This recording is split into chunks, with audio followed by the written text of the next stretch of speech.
Assalamualaikum warahmatullahi wabarakatuh. Ketemu lagi di Belajar Bersama Ega Suci Aryani Pohan. Hari ini kita akan belajar tentang praktikum IPA di SD, yaitu membahas mengenai telinga. Telinga memiliki kepekaan indera pendengaran seperti tabel berikut. Bisa dilihat pada tabel, dengan jarak 1 meter, telinga sebelum ditutup terdengar keras sekali.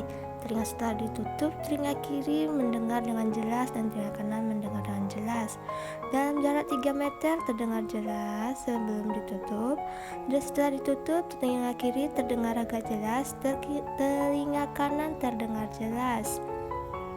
Nah, pada jarak 6 meter, telinga sebelum ditutup terdengar kurang keras. Telinga setelah ditutup sebelah kiri terdengar agak jelas, sebelah kanan terdengar masih jelas. 9 meter terdengar lirih. Setelah ditutup terdengar kurang jelas, sebelah kiri, sebelah kanan mendengar dan masih jelas.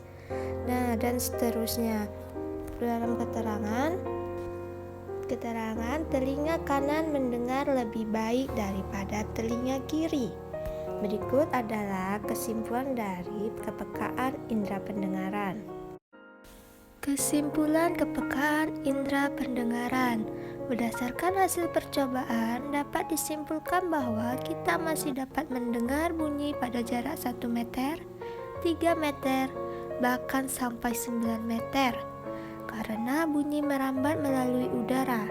Kemampuan mendengar pada setiap orang tidak sama atau berbeda. Begitu juga kepekaan antara telinga kanan dengan telinga kiri terhadap rangsang berupa bunyi atau suara. Terdapat perbedaan atau ketidaksamaan. Kuat lemahnya bunyi juga tergantung pada banyaknya sel penerima yang mengirim impuls ke otak. Struktur dan fungsi telinga. Telinga pada manusia terdiri dari 3 bagian, yaitu yang pertama telinga luar, kedua telinga tengah, ketiga itu adalah telinga dalam. Telinga luar terdiri atas daun telinga yang berfungsi untuk menangkap getaran, yang kedua lubang telinga untuk penghantar getaran, yang ketiga kelenjar minyak untuk menghasilkan minyak serumen yang berfungsi menangkap partikel debu menghalangi masuknya air. Dan keempat ada gendang telinga yang berfungsi meneruskan gelombang bunyi dari udara.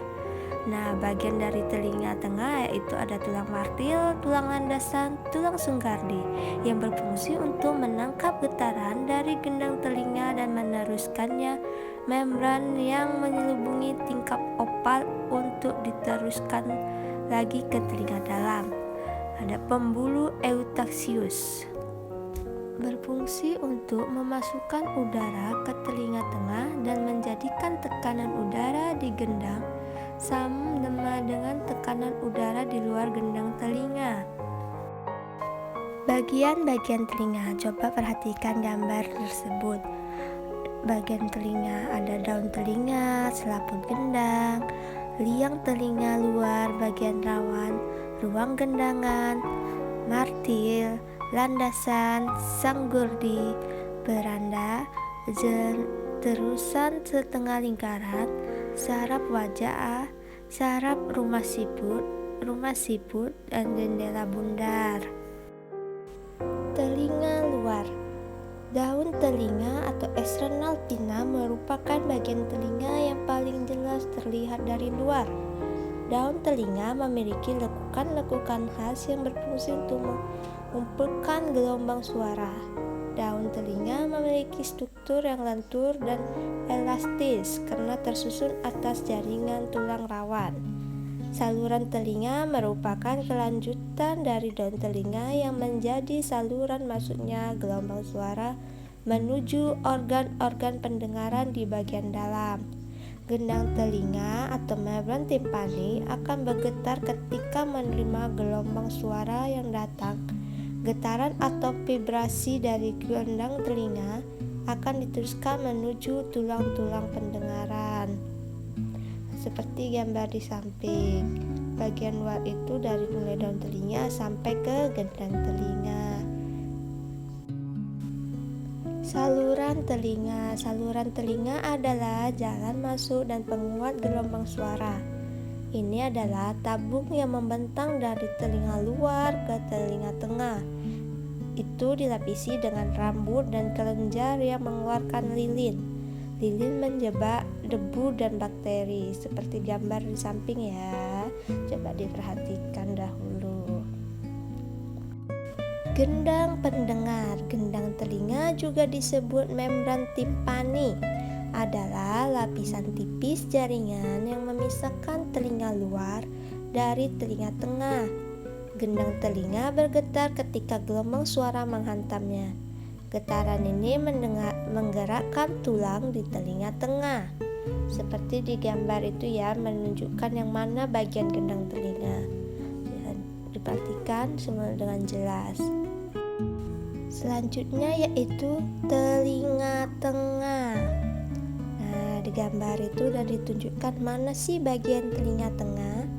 Nah, telinga tengah berisi 3 ossicles yang merupakan tulang kecil yang mentransfer suara dari gendang telinga ke telinga bagian dalam. Bagian dalam telinga atau dikenal dengan telinga dalam. Telinga bagian dalam juga disebut labirin, bertanggung jawab atas indera pendengaran dan keseimbangan tubuh. Disebut labirin karena bentuknya yang rumit. Nah, perhatikan tuh di gambar, dia melingkar seperti itu, maka dia disebut dengan labirin. Selanjutnya ada tabung Eustachia atau saluran Eustachia. Tabung Eustachia menyamakan tekanan udara antara permukaan dalam dan luar gendang telinga. Yang mana sih tabung Eustachia? Nah, coba perhatikan gambar di sampingnya, sudah ditunjukkan yang mana bagian tabung Eustachia. Kolea. Kolea adalah organ pendengaran berbentuk siput. Itu terdiri dari 3 ruang yang berputar di sekitar inti tulang. Sel-sel rambut di dalam kolea mendeteksi suara dan mengirimkan informasi melalui saraf kolea.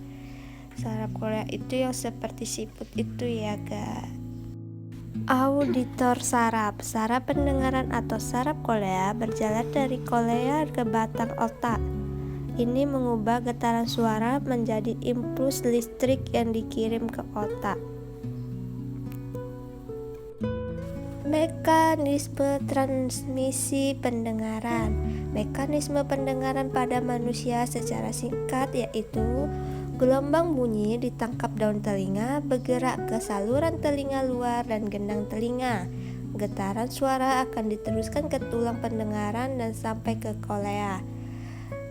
Di kolea akan menggetarkan cairan limpe yang berakibat mengenai reseptor pendengaran.